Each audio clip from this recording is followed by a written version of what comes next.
There we go. Welcome, everybody. Thanks for joining us for this investor webinar. I'm just going to give it a moment for people to join. I know often people are coming from other meetings or they need to find a quiet space to be able to dial in. So we'll just let people come in.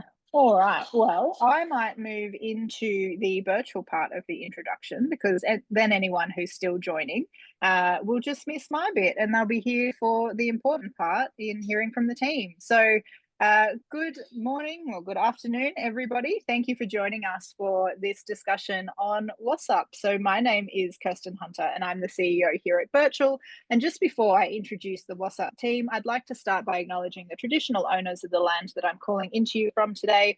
Birchal ordinarily is based on the lands of the Wurundjeri people of the Kulin Nation, but today I'm calling from the Gadigal lands of the Eora Nation and pay my respects to elders past and present.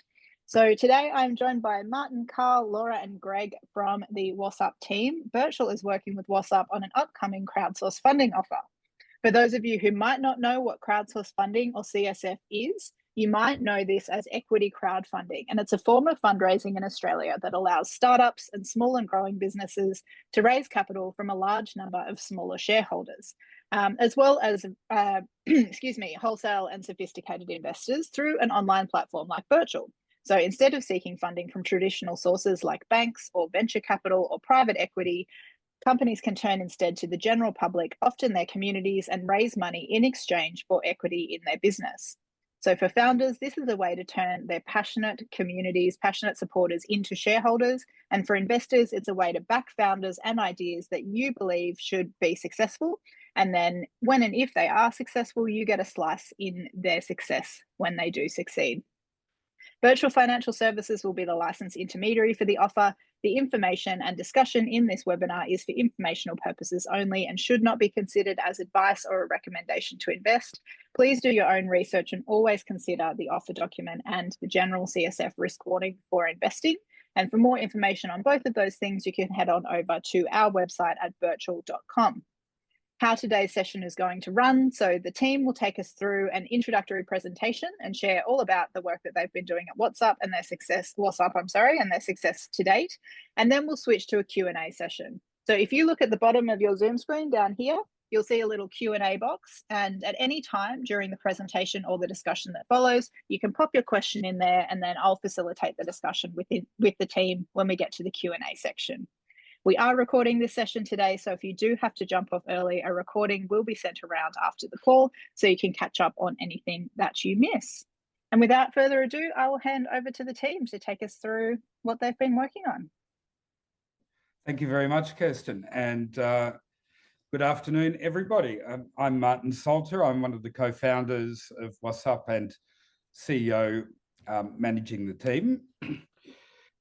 If we can get on to the first slide, Kirsten, that'd be great. So what is it? WOSUP stands for War on Single-Use Plastic. Carl and I launched this business going on about 6 years ago, but we were operational only 3 years ago. What we've done is we've built a company that is really looking at how to reframe the reuse category.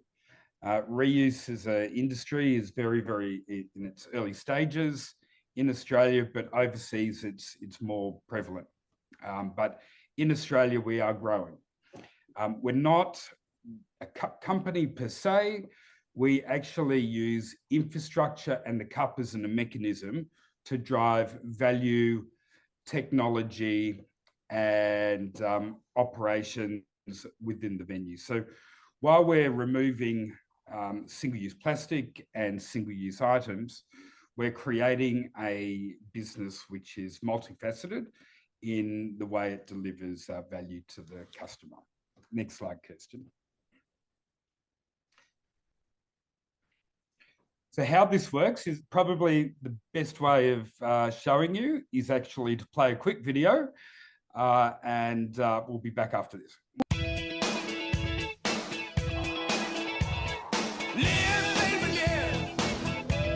Now that the day is over, I got a new sense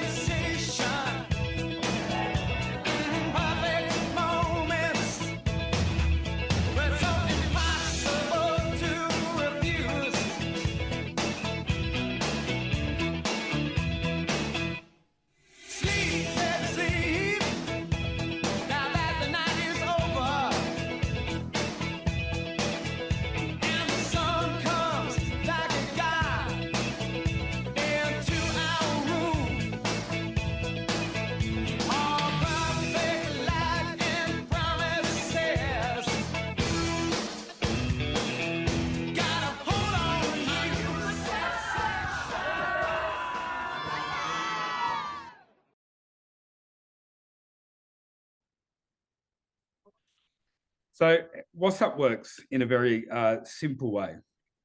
We have created a reuse company into a very specific multi-revenue generating technology ecosystem. Number one, we deliver multiple revenue streams from a single asset through venues, brands, data, rewards, sponsorship. We've built a technology embedded rewards platform in every cup. So this has two facets. It has venue benefits through cup reuse, technology-led, AI-generated forecasting of cup usage and how different codes work and operate within each area and each venue and each event.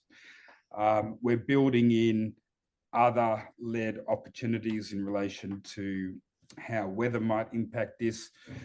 And then we've got the incentive-based focus, which is creating a fan experience, which then delivers money can't buy experiences, opportunities, different ways to improve the fan experience while they're in the venue. What this means for us is that we really have a larger area to work as far as revenue generation, and that we are scalable globally, which you'll see in the presentation with what we're doing in Europe. We have multiple revenue streams, and this allows us to be able to be more secure and sustainable as a company going forward. Next slide, Kirsten. Where I think we really had a point of difference is that a lot of competitors are just using reuse with the venue and the fans and regulation. Basically, they do a one fee charge and that's it. Where we've seen the real benefit here is not necessarily in just the one fee charge that we give to the venues, but the whole missing opportunity, which is data engagement, reporting, monetizing brands and creating this kind of link between brands and the customer in the venue, which has never happened before. So this rewards platform that we're creating is the first of its kind in the sport and entertainment global ecosystem, particularly relating to reusables and how reusables operate in a sustainable way. Next slide, Kirsten. We have seen a significant change in reuse around Australia with legislation. We do a lot of work with a lot of government departments. We've been quite active in the way that we operate with some of the environment ministers and their teams. For example, there is a significant push in New South Wales. Only in November, the EPA, New South Wales EPA, released a update to their plastics legislation where they're going to be removing plastics and single-use plastics from government-led venues in 2026. So this is a fantastic thing for us. South Australia is starting to change their process. Victoria is starting to change their process. So this is happening, and we've got here a picture of Optus, which is one of the first governments to actually remove single-use plastic cups. Totally. Mate, I'll kick in here, Marty. Mate, staying on this page, thanks, Kirsten. Why reuse is no longer optional. At a macro level, reuse is no longer a choice now that all this legislation's rolling out. It's basically turning into a regulatory outcome. So governments and regulators are accelerating the move away from single-use plastic, which is great, which is through bans, extended producer responsibility schemes, mandatory waste reporting, and venue and event licensing requirements. And what's important here is that these policies are being implemented without solving the operational or economic challenge. So venues are being told what to do, but not how to do it sustainably, reliably, or profitably. So legislation's forcing the issue, the reuse issue, but legislation alone doesn't make reuse work. And that's what we've done. We've now created infrastructure to make it easy for legislation to roll out, basically. Going to the next page, if you could. Thanks, Kirsten. Now this slide's hectic, but look, the takeaway with this is really simple. When you look at what's happening in each state, across Australia, single-use plastics are being phased out state by state and category by category. For venues operating nationally, this is creating immense complexity, inconsistency, and there's this sort of massive compliance risks that they've got to deal with. So what they're really facing isn't necessarily an environmental problem. It's actually an operational system problem. And that's where we're really through what we're actually already doing out in venues, we're actually have really starting to refine and have refined this modelling. And I guess that comes from, if we could go to the next slide, thanks, Kirst. And I guess this is where we're a little bit different. Our system is no longer presented on a whiteboard. It's already operating in the real world. We have live deployments already in place across sport, racing, and entertainment, which is awesome. We've got some multi-year venue agreements in place as well. We've got a couple of people really in our corner supporting what we're doing, which is, we're very grateful for. And the repeat customers, with wherever we seem to run a trial, it seems to roll out into functioning infrastructure, which is amazing. We're actually delivering operational requirements across different jurisdictions, and recently we've been approached by an international group that will allow us to roll out on a much larger scale internationally. And this matters because reuse only works when it survives contract with reality, match days, crowds, logistics, hygienes, compliance, and cost pressures. And this is where our system has actually proved itself. Going to the next page. WOSUP works because it treats reuse as infrastructure. The ecosystem is built across 4, and where's our slide? Sorry, where are we at? No, sorry, previous slide, Kirsten.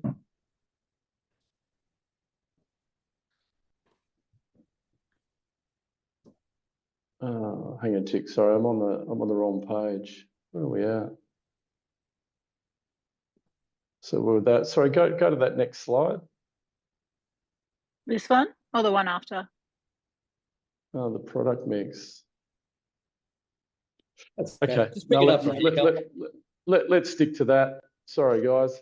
So look, the product mix, I got a little bit carried away. I'm reading from a few cues here. So what we've done with the product mix is, importantly, one size does not fit all of the solutions we're trying to come up with. We initially started with a stainless steel cup. We've now got an aluminium cup. We've now got a lightweight aluminium cup, and we've also rolled out recently a polypropylene cup. Now, these all sort of work for different venues, but we're leaving that choice up to the actual up to the client. The client can choose if they're having pouring issues. They can actually go with the clear polypropylene. If they're much more environmentally focused, they can go with our aluminium option. And it also depends on which venues are premium or which sort of venues are permanent.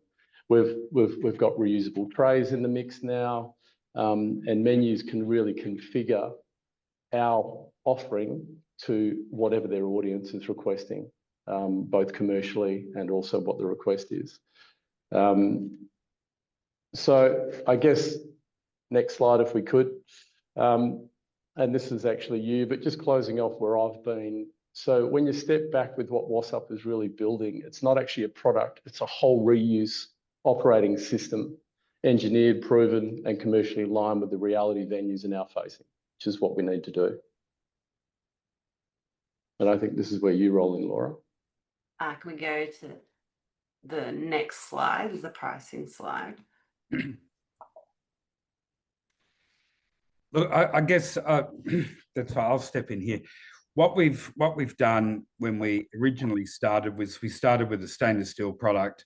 This became very quickly known to be too good a quality because it lasts forever. I've still got cups that we made ages ago on this, but when we started operating in the venue, through our discussions with the industry and through COVID, we did a lot of consultation in building the model that we now know today.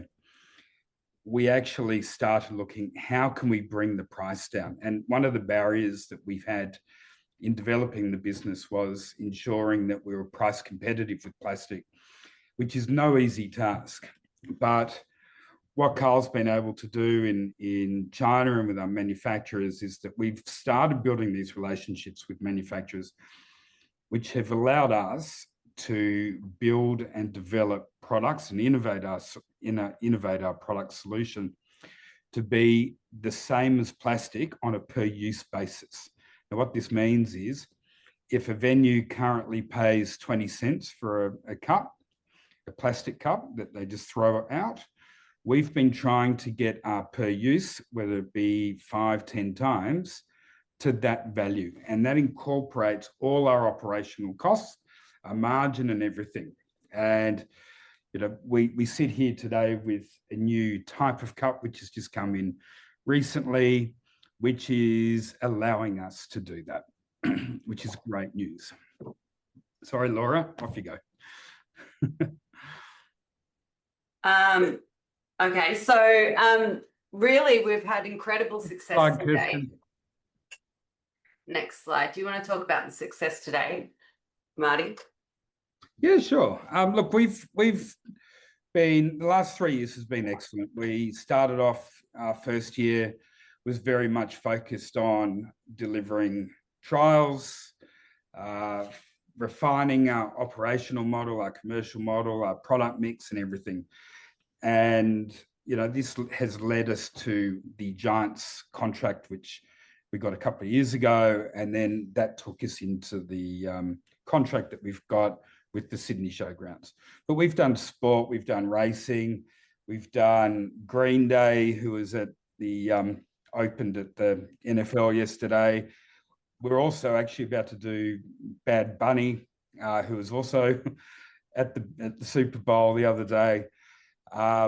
We've been focusing on delivering multi-year venue agreements, and how we go about that is by, again, innovation and price. And we've been able to get really fabulous relationships going with Red Bull and Lion. We are able to take the business, as we said, globally.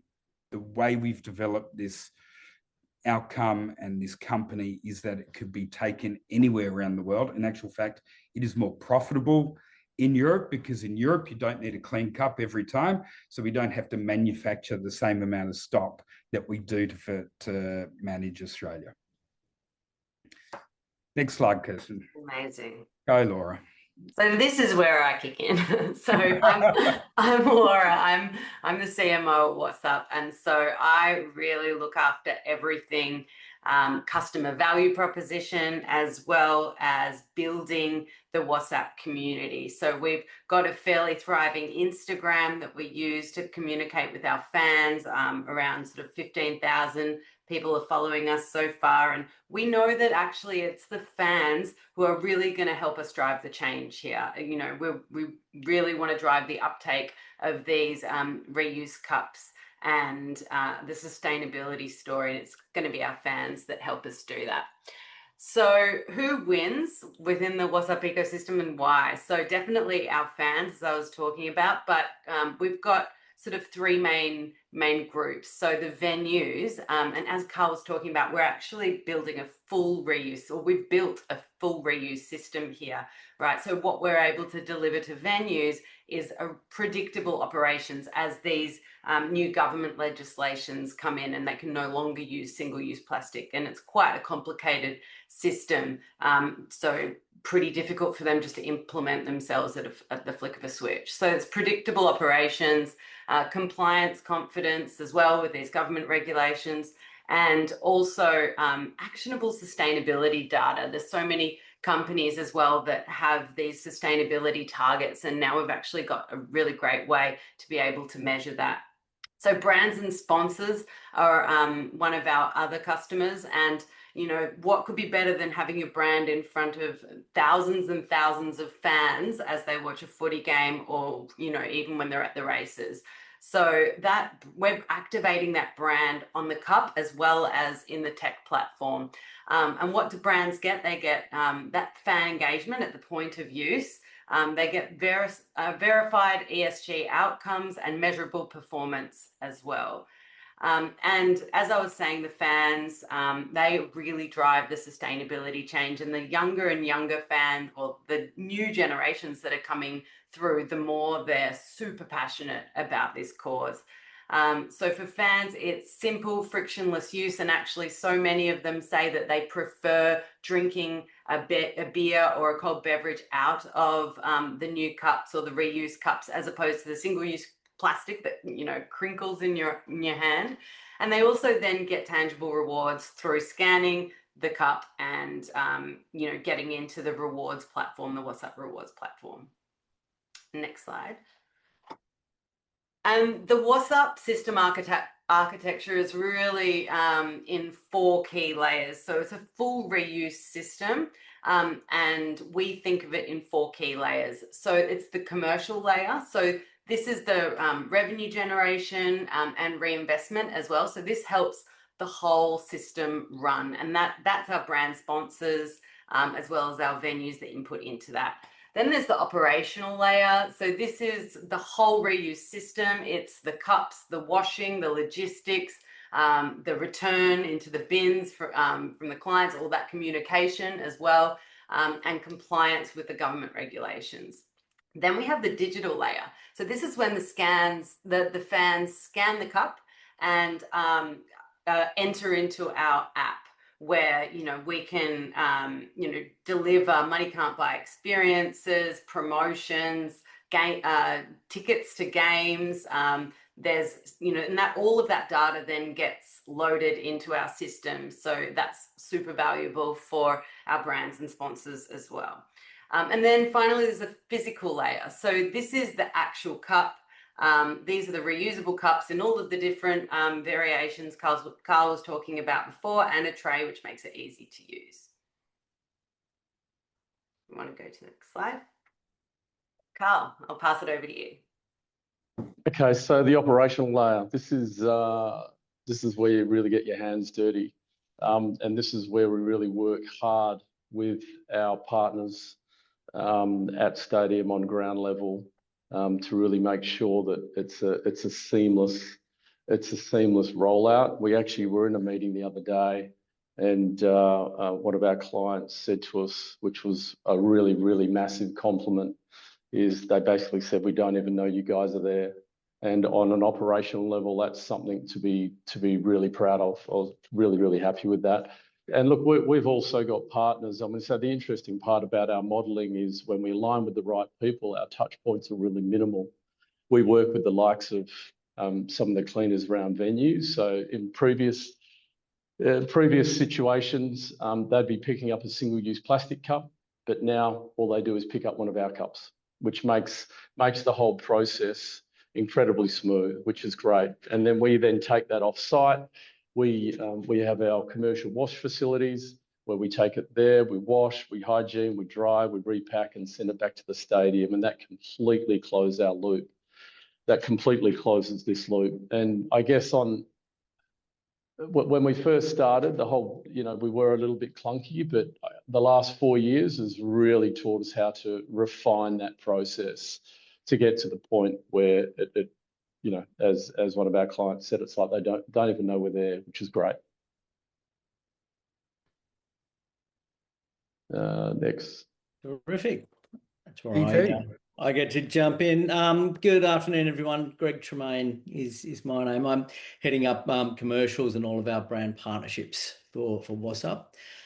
Couple of key elements that I wanted to touch on. First, I just want to give you a little bit of a deeper dive on what we're doing around this digital layer that Laura mentioned earlier. And then I think it's important too that everyone just gets their head around what is the whole overall revenue model that sits behind WOSUP. So I just want to explain that to everybody. First up, the digital layer is a really critical element of the whole WOSUP ecosystem. This is where we are literally turning fan behavior into data. And it's as simple, and it starts very simply with the scan of a QR code on the cup. Once we get those fans to scan a QR code, that takes them into our whole rewards platform, which I'll share with you on the next slide. But beyond that, it gives us some really powerful data that sits behind it. If you think about, the way that a lot of these sport environments operate and the way that brands interact with sponsorship around sport, it's very difficult for them to get access to this level of data. They may be able to get data on people that buy the tickets, but they're not necessarily getting data on the people that are attending the events. And that's a really powerful thing for us to take to market. Also, that sits behind that QR code is some operational insights as well, where we scan cups, we know how many are returned, we know how many are being reused, and it certainly helps us from an operational perspective. Kirsten, if we can jump to the next slide, and I'll take you guys through how it works from a consumer perspective around our rewards platform. So quite simply, scan your cup, go onto the WOSUP rewards platform, and that's where you can register your details. And once you're a member of that WOSUP rewards platform, you can start doing things like earning points every time you buy a drink or beverage in that venue. The points stack up, and then you can redeem your points for various rewards that we work with each of the footy clubs, for instance, on. So it might be a case of, go to a whole bunch of Giants games, scan your cup, earn points across the season, and then you can redeem it for a scarf at the end of the season, those sorts of ideas. So lots of scope there for brands to play with. And certainly there's plenty of interest there from brands looking at this platform as a way of interacting with the thousands and thousands of fans that are attending events across the country. We can jump on the next slide. Obviously, what sits behind this is a fantastic infrastructure for all of our data. It enables not only brands to look at what's happening with the scans of those cups, but it also enables us to look at the usability of the cups, the return rates, and the environmental impact that's being generated. So we're measuring how many cups are being used, the amount of waste that we're saving from going to landfill, everything down to how much carbon's being offset. So all of that sits in a dashboard that's accessible by the venues and by our commercial partners and sponsors as well. Okay. Let's talk revenue, because this is obviously really key.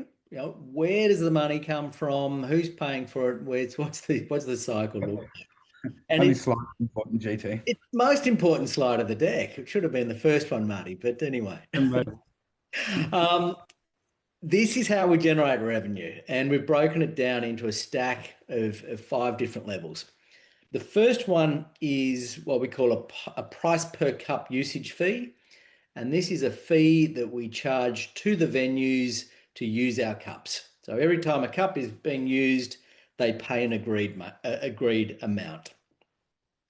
Then what sits beyond that is the revenue we can generate from things like merchandise sales.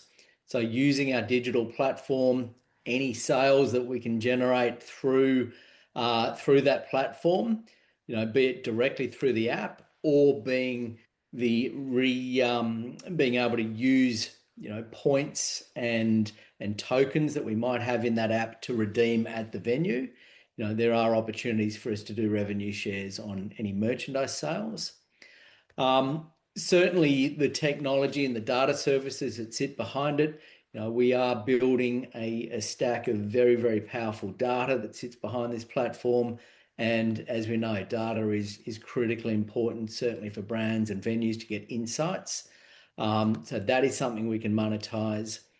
We certainly have built out this model around monetizing that rewards program that sits behind the QR codes. And certainly one of the big ticket items in terms of revenue is the opportunity for brands to sponsor the actual cups themselves and to build out a sustainability story that sits around that sponsorship. So the opportunity for a brand to have their logo and their brand message on the actual cup itself, and then the opportunity for them to activate through the cups by scanning the QR code onto our digital platform. Okay. Do you want to talk through this, Marty? So just our sure. economic flywheel. No presentation is good without a good on flywheel, I think, GT. So look, the purpose of this slide is really to show you how solution sort of starts building and creates that sort of rolling benefit for the company and specifically for our shareholders. So as we get reuse activity increasing, we obviously improve our distribution, our quality of data improves, it gets larger and it gets I guess more targeted. That means the value increases and we're reinvesting into the project and our data and technology and our team, our operations. And then as that improves, we then get a higher level of adoption and then reuse activity increases. So you can see it all benefits. And what we're trying to do is really focus on these 6 areas of the construction of our business model. So it does this. And I think this is really important because each one of these areas feeds into the next. And we do this correctly and with capital behind us and with community support and sponsor support and venue support. Really, that flywheel can just keep spinning and spinning and then, eventually it gets larger and larger. And that is really the core premise of the commercial activity that we're undertaking. I think that if we can go to the next slide, what we want to talk about now is how we've taken these commercial opportunities that the platform delivers, and then we'll share a case study with you about how we've actually worked with the GWS giants and the showgrounds to really deliver this platform at scale. And certainly, with commercial partners, this is the core of that discussion. It's the discussion around what we're doing with the rewards platform. It's discussion about how we can leverage our relationship with venues, and we use signage within the venues themselves to promote the cups, promote usage of the cups, promote offers on the cups. So there's a really nice way for commercial partners to integrate with that messaging. Talked before about the cup sponsorship, the logo on the cup, the data that sits behind it, the opportunities to create revenue and incremental revenue for venues that we can share in. And then what sits behind that obviously is all that data and analytics. So we've taken those commercial opportunities, and if we can go to the next slide, we've built out a model that has been hugely successful with the GWS giants. And it has really been about kind of turning sustainability into an asset.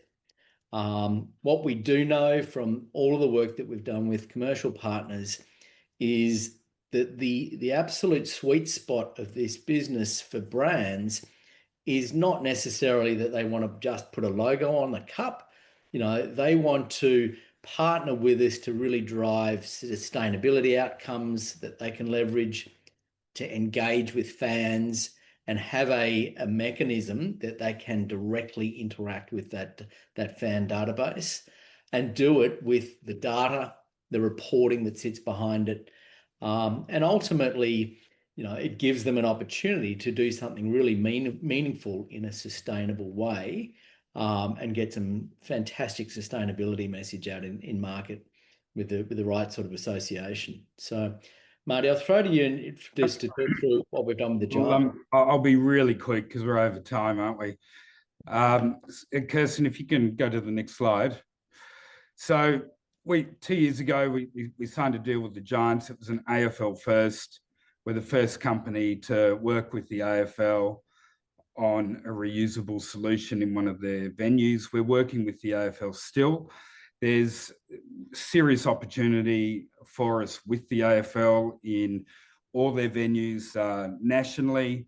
They're a very powerful sporting code, as you no doubt would be aware. And that engagement with them is ongoing. And the Giants has been able to help us deliver a solution which is working closer with the AFL. And there are tenders coming up in some of their venues this year in Victoria.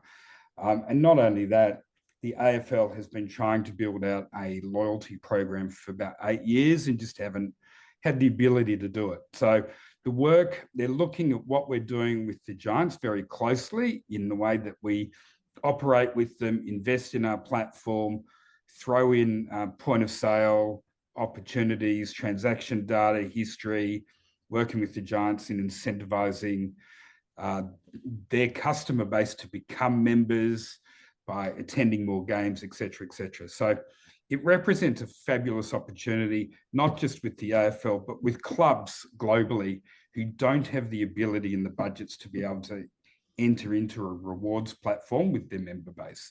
So that is at core the real opportunity. And the way we go about that is by the cup, the mechanism to drive that.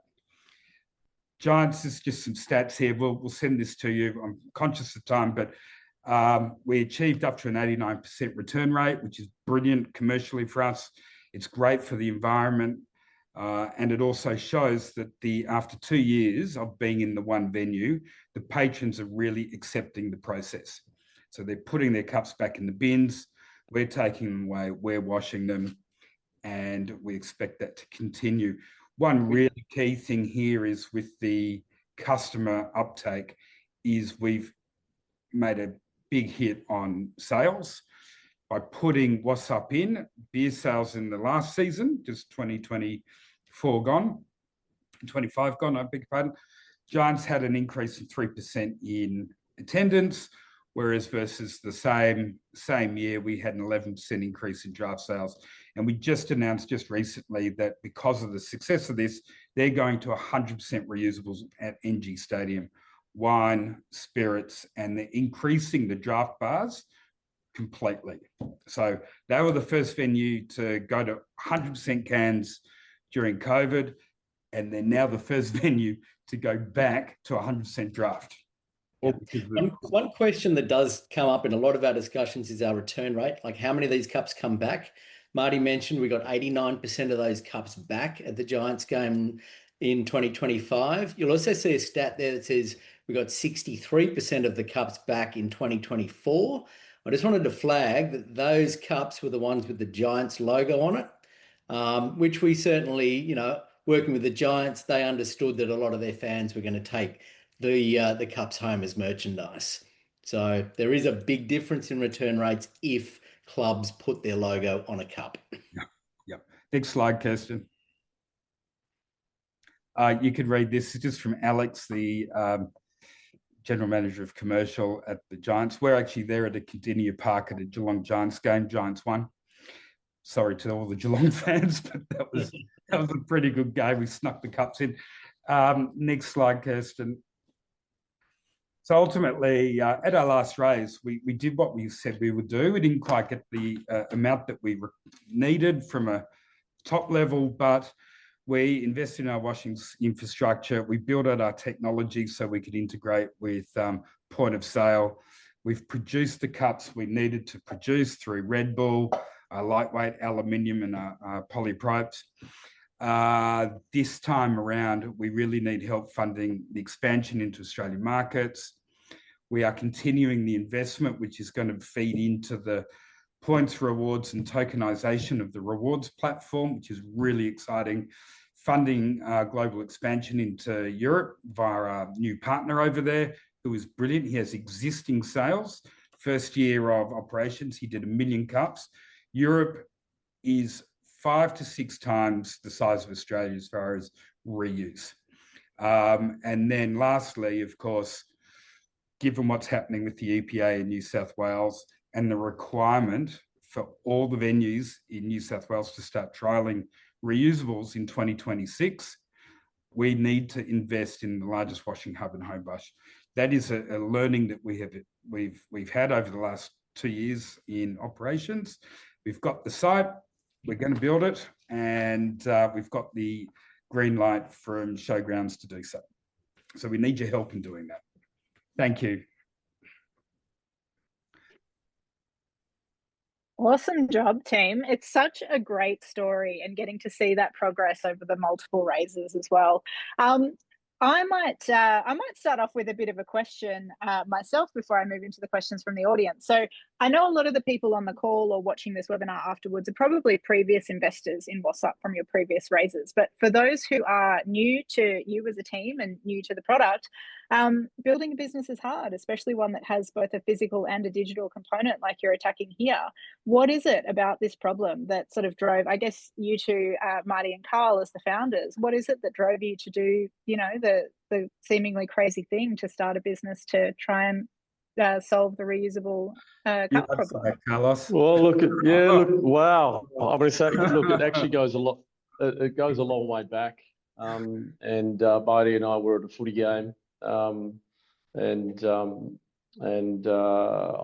sort of a man of the ocean, so plastic has been a real eyesore for me for many, many years. And we went to a game of footy and just saw. Well, we actually started reusing our single-use plastic cups at that game, and then at the end of the game, we kind of looked around and saw the incredible amount of waste overflowing from bins under the seats, and there was just a real lack of care. And you know, and then we sort of both went away and went to our corners and really sort of tried to create a model where, you know, none of this plastic waste was ending up in the oceans or in landfill. And that's where the whole reusable story came into. And at that stage, you know, we were very, I guess, oblivious to what was potentially going on around the world. And for that reason, we've kind of entered the market as real pioneers, especially in Australia. But it comes from a very deep-hearted place to try and solve this problem. And now the layers that we've put on with tech and everything else has just sort of brought it up to the, you know, 2026, which is great. We thought it was easier than it was going to be, didn't we, Carl? I bet you did. Understatement. We thought it can't be that hard, just changing it. Single-use plastic cup, and it's just a cup, right? Yeah. It's so much more than a cup, and I guess it's incredible how you guys have pulled together all those different elements and sort of looking at the digital, the operational. Yeah, really impressive kind of structured thinking.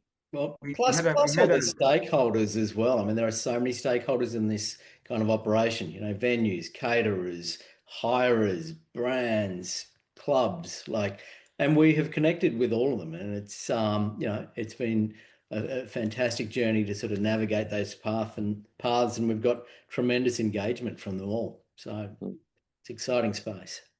Yeah, I mean, I was thinking about the fan experience as well. I know the difference when you're crunching across all of the thrown away cups versus the, you know, like the pleasant silence of when everyone's actually reusing makes a big difference to the fan experience as well, especially if you're wearing sandals, as a lot of us often are. Yeah, and interestingly enough, on that, Kirsten, before people understand the environmental aspect of what we've done and the engagement piece and everything, people like really love it. They're all like, "Oh my God, I love drinking my beer out of this cup." And then you go and tell them that they're saving the planet at the same time, and it justifies more. And then we see it in More the beers. data as well with draft sales increasing Yes. significantly in venue because people prefer that than the aluminium cans. Yeah, it's true. So Yeah, cool. it's true. Super interesting. You touched before, Carl, about who else is doing stuff in this space, just in your intro, and sort of not looking at who was who was trying to solve this problem before you guys started. But do you have any competitors in Australia in this space? Are there any people operating overseas that you look to? Yeah, tell us a little bit about the competitive landscape. Yeah, look, I guess there's two answers to that. There is a company in the US called Ball. They're uniquely aluminium, which is sort of, you know, again, we weren't really directed by them. We were out of the gates already before we'd realised that they existed. But they don't offer what we offer. They don't offer the reusable option. They don't offer the tech. They don't offer this. They don't offer that. They use it as a single-use product. So that was kind of really where we landed in a really good space. And competitors in Australia, absolutely, like it's popping up more and more.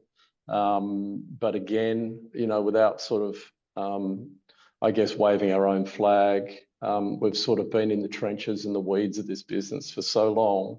And I really think we've identified modelling that venues and stadiums will be happy with. A lot of people have tried to roll out what they call a DRS, a deposit return system. And way back in the piece when we've been chatting with the MCG and other you know, really significant stadiums, that caused a lot of issue with crush bars and everything like that. So speed of service became one of our key, you know, the way our modelling does not affect speed of service in any way whatsoever has been a real bonus for these operators and stadiums. It's a testament to you, Carl, actually. Oh, I don't know about that, mate. We just do what we do. It is. But just on the Ball situation, so our European partner has the current license for Europe for Ball. And so where we have sort of come in to work with them ongoing from here on in, which is a great situation for us because they're a multi-billion-dollar company, and here's little old WOSUP, the Australian underdog coming into Europe under their watch and working with their partner to deliver our solution in Europe. So it's really exciting. We've probably the MOU signed gives us so much length and breadth. While they've currently got this contract with Ball, so we're really pumped about this as an opportunity. He also operates in Mexico, so I'll give you a little hint as to his nationality in Europe. But yeah, we're really excited about it. Yeah, incredible. And often we do see that where sort of smaller players are able to come in and be a little bit more nimble and kind of almost, especially given you're such a technology first company, to be able to be on the forefront of technology and how you integrate it into the business can mean you can often move a little bit quicker than people who have more of a legacy challenge to be working around. Fair to say, Kirsten, that you know, when Carl and I were doing all our due diligence, which took about 3 years to do it, but we were looking at when talking to a technical consultant, and he said to us, you know, at one point in the future, you guys are going to have to decide whether or not you're a cup company and you're selling cups, or you're going to be a technology company. And that has always stayed with Carl and I. And for a while there, we kept sort of, we're going to be both, but now really the opportunity is the cup as a mechanism to drive the tech. And that's really, we're really focused on delivering the tech rewards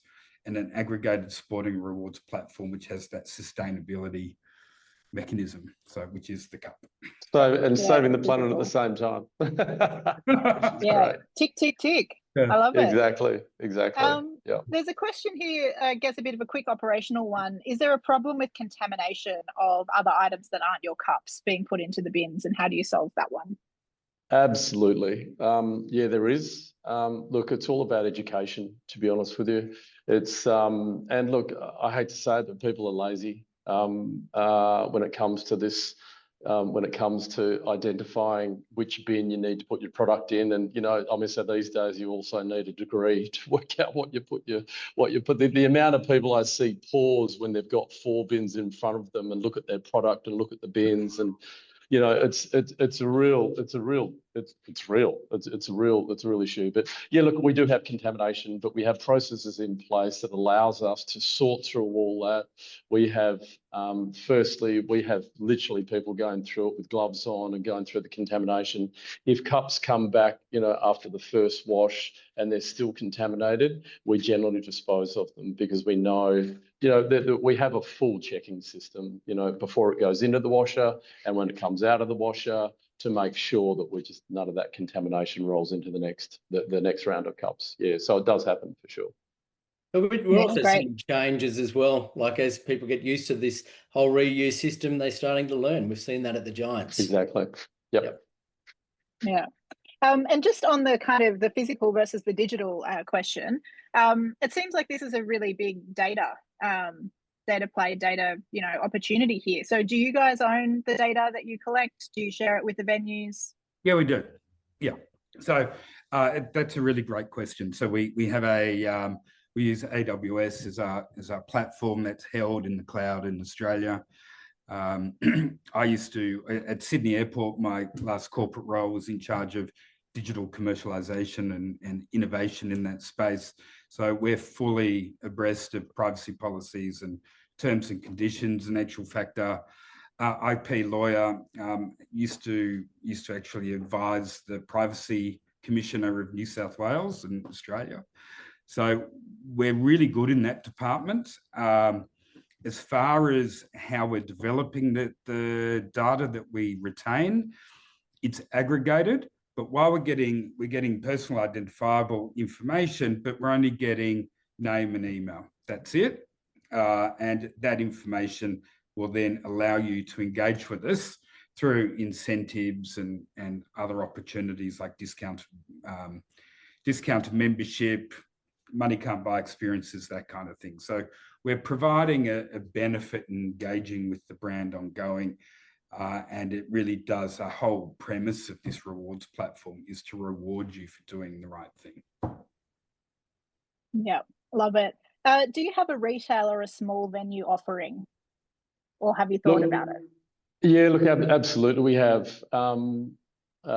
yes, is the short answer to that. Look, it obviously, the infrastructure that's needed for this takes a little bit of, you know, a little bit of work, but yeah, so look, we will definitely have that offer in the future to deal with small venues, small events. And look, even with that, we're also looking down the path of plates and bowls and everything else to make every one of these smaller events a completely waste-free environment. So yeah, absolutely, we're looking at that. Yeah, I guess if you can solve it in a massive stadium, then sort of scaling down that solution is a bit easier than trying to go the other way, right? It is. Just slightly. Yeah. Just slightly, yeah.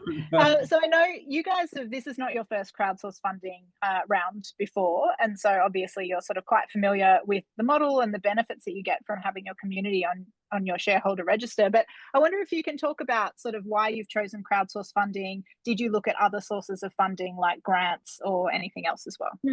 Look, we've got a fairly, we're really proactive as far as funding is concerned. We have a grant, which you'll see in the offer doc, which is related to the Department of Industry, which is really offsetting a lot of our costs in the project of developing our technology. That's a great grant. We get 43.5% back of any cost. They count that as revenue, but that's fine. That really allows us to improve cash flow and reinvest that into the business. So that's probably number one. We're still after a big brother. You know, we see investment as strategic. We have done a lot of meetings. We've conducted a lot of meetings with a lot of different companies and people, and we're in that stage where we're kind of not big enough for the big brother, but we're not too small for, so for a crowd fund. So the benefit of crowdfunding really, and I was asked this the other day, it helps advertise your product to the community, which is a great thing. You know, it helps us build a community involvement in the brand, and as far as putting pressure on clubs, venues, everyone that goes to sport or entertainment or sees a concert, if they know that this solution exists, then they're going to help us. Like, send an email to your venue. Why I'm a shareholder of WOSUP. Why aren't you using WOSUP? All that, you have no idea. That really helps. If you're in a company or an organization that you know uses plastic and single-use plastic or single-use plastic coffee cups, put your hand up and go, hey, there's a company that I know that could do. We'll look at everything, right? So as far as making that community change, nothing better impacts community than sport and entertainment. It really is. Sport really is the whole heart of this nation's community. And I don't know many people that haven't gone to a sporting match, a entertainment, a concert, something in this country. Yeah. Perfect tone to end it on, I think. So thank you so much, team, for the really, really insightful presentation, for taking us through the detail, and congratulations, if I can say, on all of the success you've had so far in building the business to this point. For everyone who's with us, as I mentioned earlier, a recording of this video will be sent around to everyone who registered for the webinar in case you missed out on something at the start. The Expression of Interest campaign for WOSUP is live for another week. So if you haven't already, please jump onto the Birchal platform and get your expression of interest in. These guys did sell out their offer last time they raised capital, so make sure you're on the expression of interest list so that you can be one of the first people who gets access to the campaign when it does open next week. Thank you all for coming along, and wishing you all the best for the rest of your Tuesday. Thanks, Kirsten. Thanks, everyone. Thank you. Bye.